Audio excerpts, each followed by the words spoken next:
you tell I'm in denial? You can't stay at the top forever. I was also very surprised when I looked at my phone and saw Joe Girardi dismissed. Well, I think mine were with common sense. I think now belongs in the all-time greats top 10. Boston, I really think only got to this point because of a guy named Chris Middleton being out for the Bucks. That power play just was unbearable. It was humming. Man, am I happy. I knew that this was going to happen. I knew he was going to come back. When I think of New York Yankees now, it's Judge. Probably people in the past when Jeter was coming up. I would be shocked. A little bit hurt. Hey, this is Greg Tepper of Dave Campbell's Texas Football, TexasFootball.com, and Valley Sports Southwest. You are listening to Outsiders Opinions with Kevin and Austin.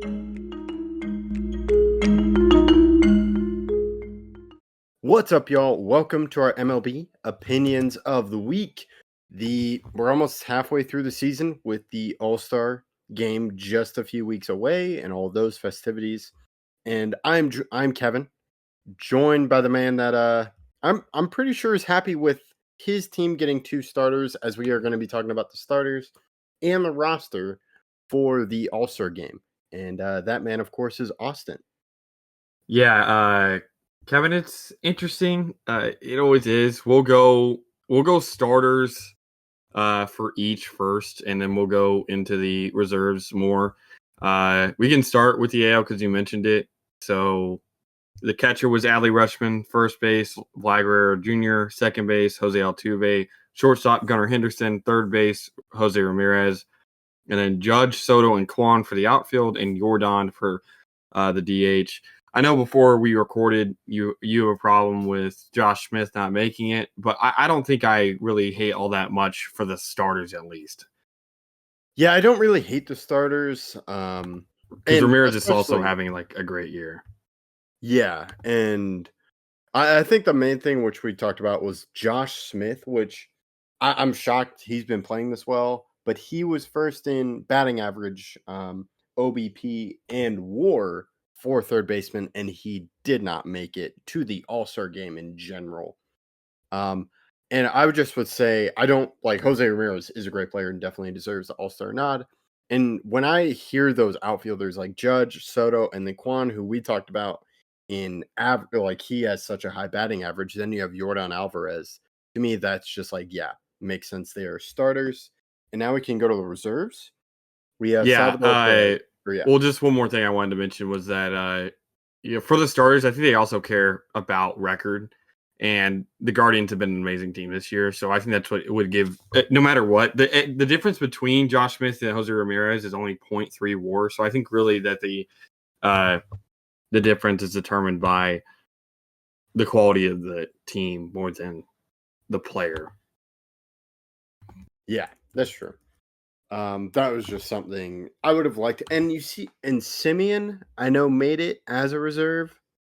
Mm-hmm. And he struggled lately. Like he was in a big slump. He was really hot at the start of June, and then he's really struggled for a little bit. So I don't hate that he got in. He's a great player. But if you're going to choose a Texas infielder, I would have gone Josh Smith. Okay. Well, let's go. I'll let you give the whole list. Go first with the reserves, and then we'll go pitchers. Yes. So we have Salvador Perez, Carlos Correa, Rafael Devers, Josh Naylor, Isaac Paredes, Marcus Semien, Bobby Witt Jr., Jarren Duran, Riley Green, Kyle Tucker, and then David Fry. Yeah, David Fry's a name that I didn't expect to make it, mainly because he doesn't have that many homers, but he is batting .305 with a .920 OPS, 161 OPS plus, and as a DH, those are good numbers. He just only has 8 homers, but I do think that he is a quality player, but I would have hated to see a guy like Josh Smith get over him. One of the players as well that I'm kind of surprised made it, especially because of some other people on his team are playing so well, is Carlos Correa. I know that Correa is having a okay season. Is he still? Oh, he is. He has actually had a kind of resurgent season because last year he was 230. This year he's 305. But I would have liked to see, if we're just picking any Minnesota Twin, I would have rather seen Jose Miranda, who's currently batting .328, with a better OPS, better batting average.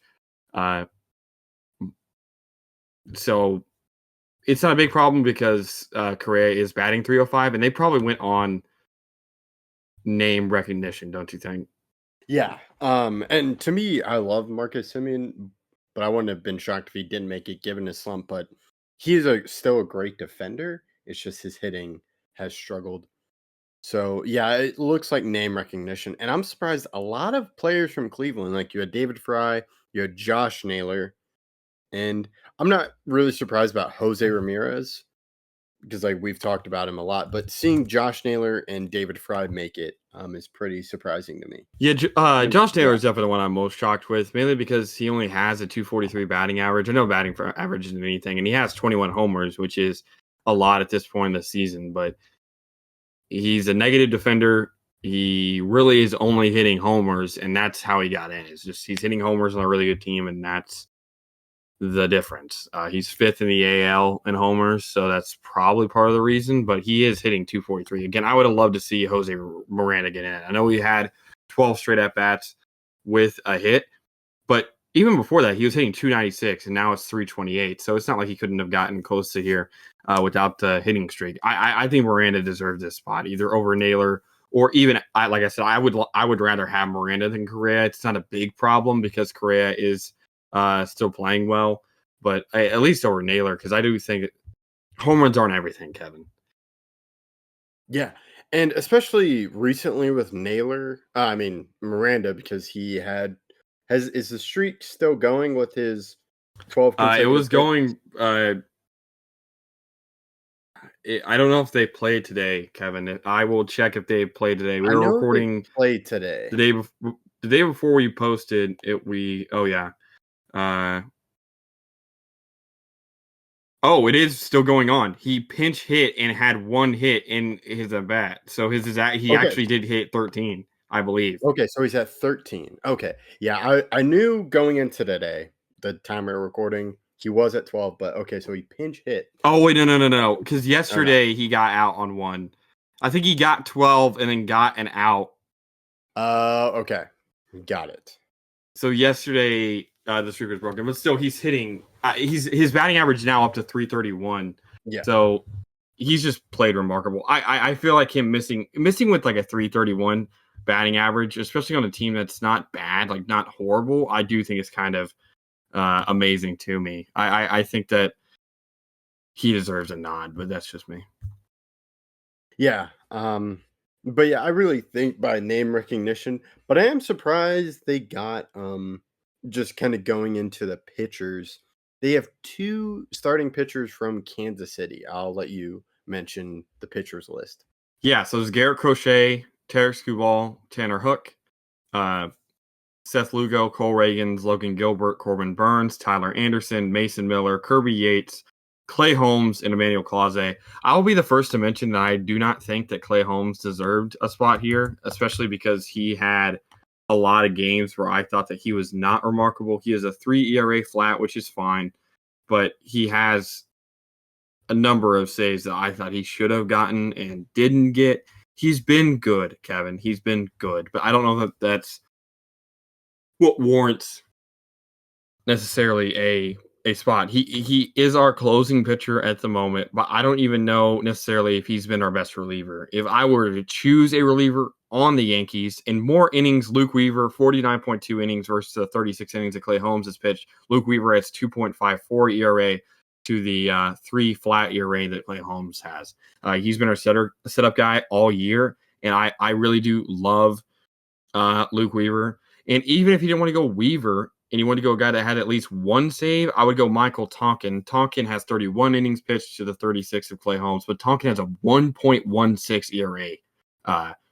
Kevin, Tonkin's been really a revelation. Both of those guys, Tonkin, who he has a 2.25 ERA between the 3 teams he's played for this year, which is still better than Clay Holmes.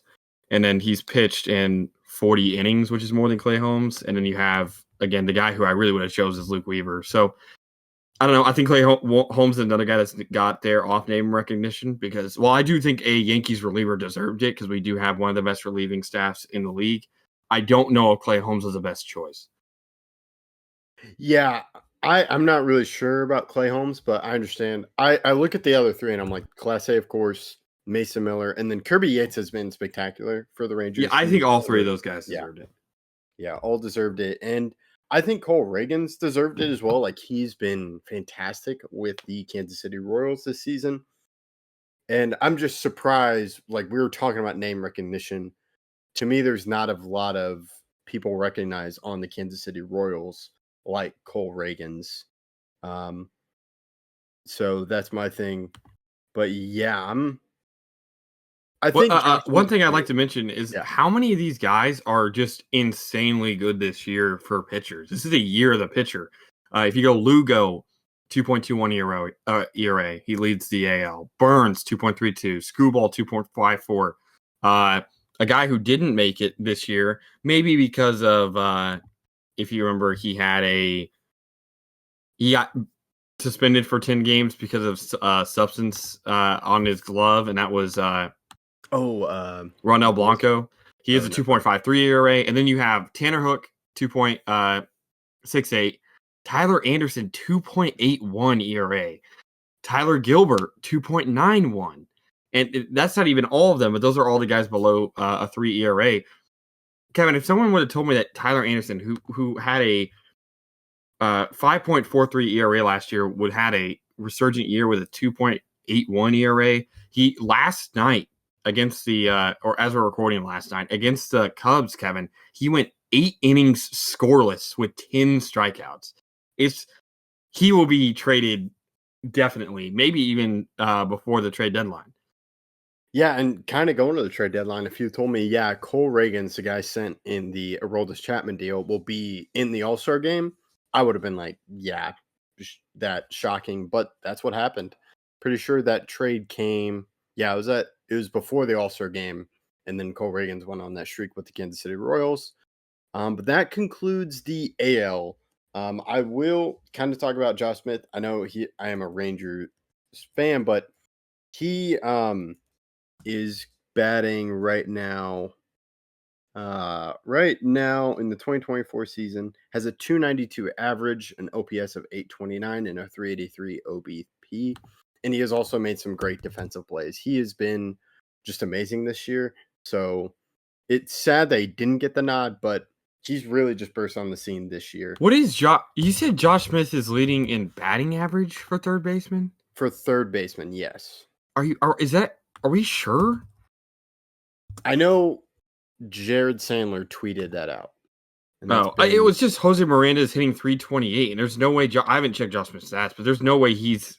Yeah, he's at 292. So I'm wondering. Well, I guess that let me look at games played this year.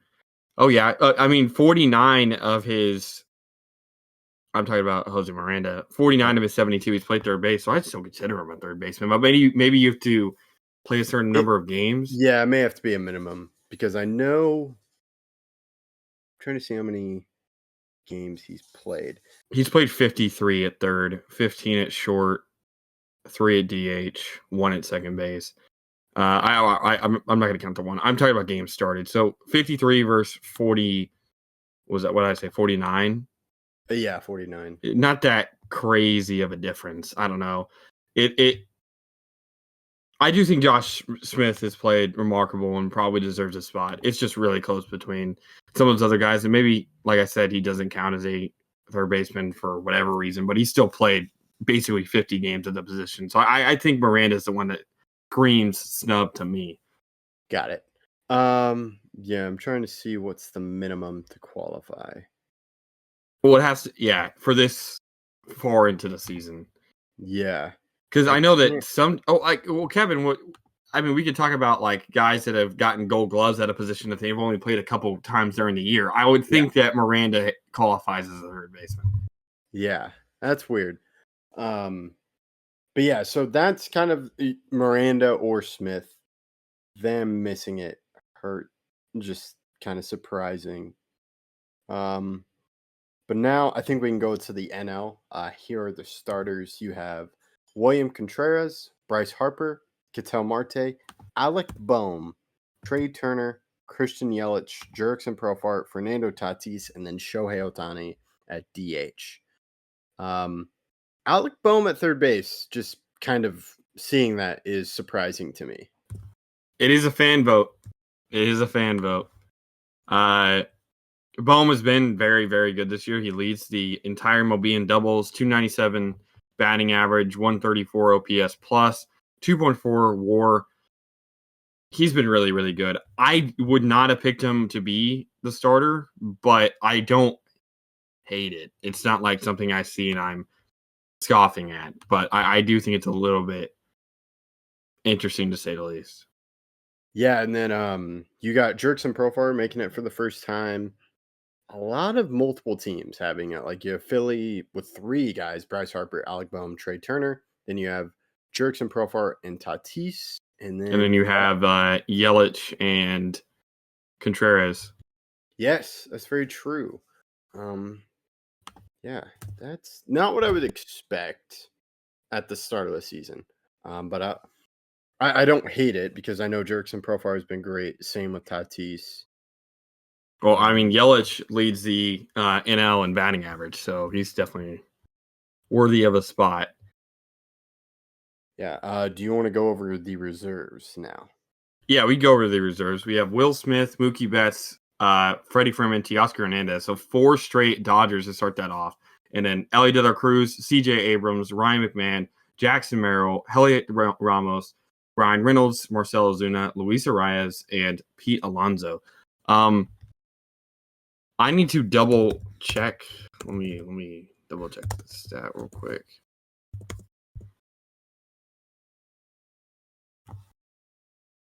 Yeah, kind of. Oh, I guess. Yeah. Ellie is just. He gets so many steals. That's why he's actually. Because he's batting 250, Kevin. Ellie De La Cruz is. But he has 43 stolen bases. That's probably why he's on the team. But he leads all of the MLB in steals, but also strikeouts. He's striking out an ungodly amount.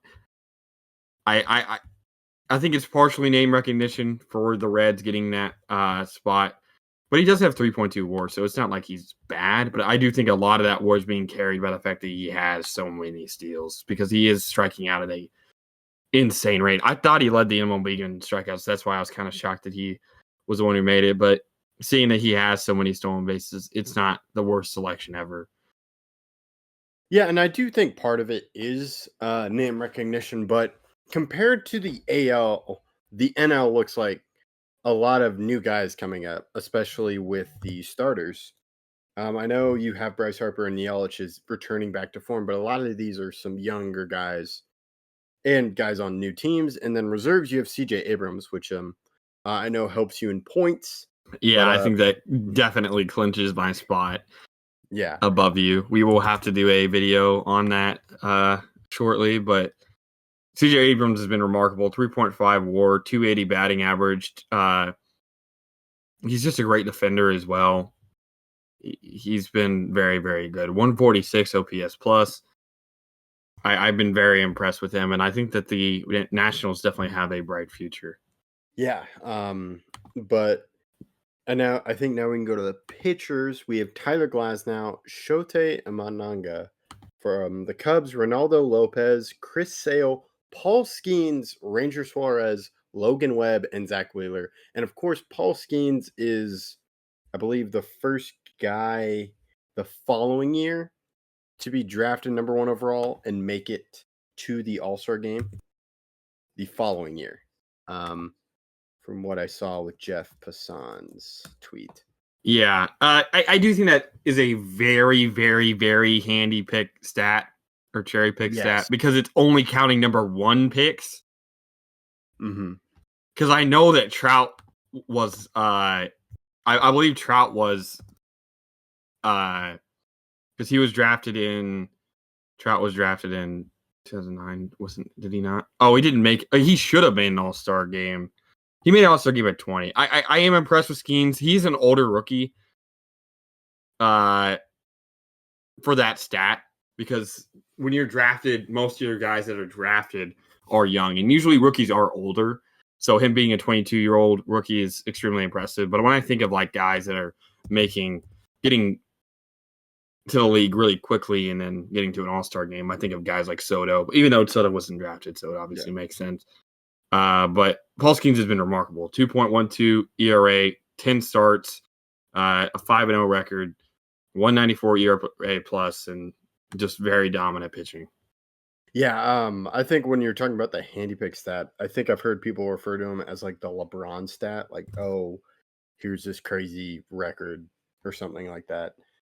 So yeah, I understand it. It is weird, but like he's still been great with all those stats.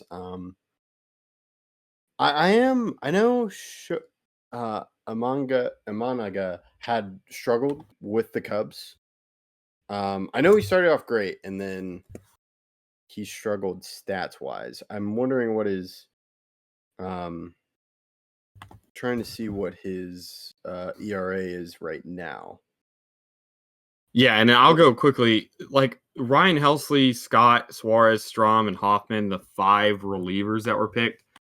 Talk about a significantly more dominant bunch than, like, mainly that's because of guys like Clay Holmes, and they only have, I believe, 4 in the AL that are relievers. But it is pretty remarkable when you see the ERAs of those 5 guys. They're all almost under 2, and there's only like 1 or 2 that are actually above 2. But it like Scott, Stram, Hoffman, and Suarez, I believe, are all below 2, and then Helsley also has a 2.41. So it is a crazy bunch of players that are making the reliever spot for the NL. Yeah, and it looks like Shota has a 3.16 ERA. I know he had under 1, then he got up to 4. So it looks like 3.16 ERA is not bad.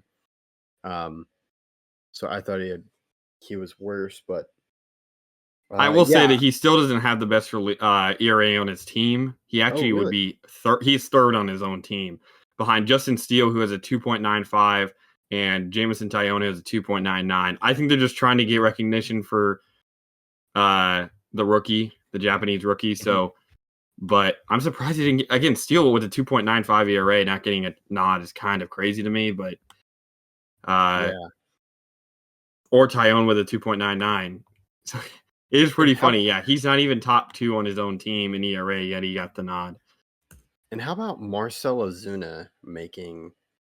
Well, I mean, Ozuna has been he is hitting close to 300. He's absolutely insane. Well, he's also has 23 homers. He leads the entire MLB, Kevin, in RBIs. 164 OPS plus. Yeah, he's been crazy. Okay. But yeah. Is there anyone that you wish got like we talked about Miranda and Smith? Is there any snub in the? I think definitely like Justin Steele or one of those guys like that has a really, really low ERA. Justin Steele is very close to the top in the earned run average. He technically doesn't have enough innings pitched, but he still only pitched 13 while Amanaga's pitched 16. So it's not like it's a crazy difference. I really wish, did Jake Irvin not make it? I did not see him. Yeah, no, he didn't make it. Jake Irvin's probably the best starter that didn't make it. He's a 2.80 ERA, Kevin, in 18 starts.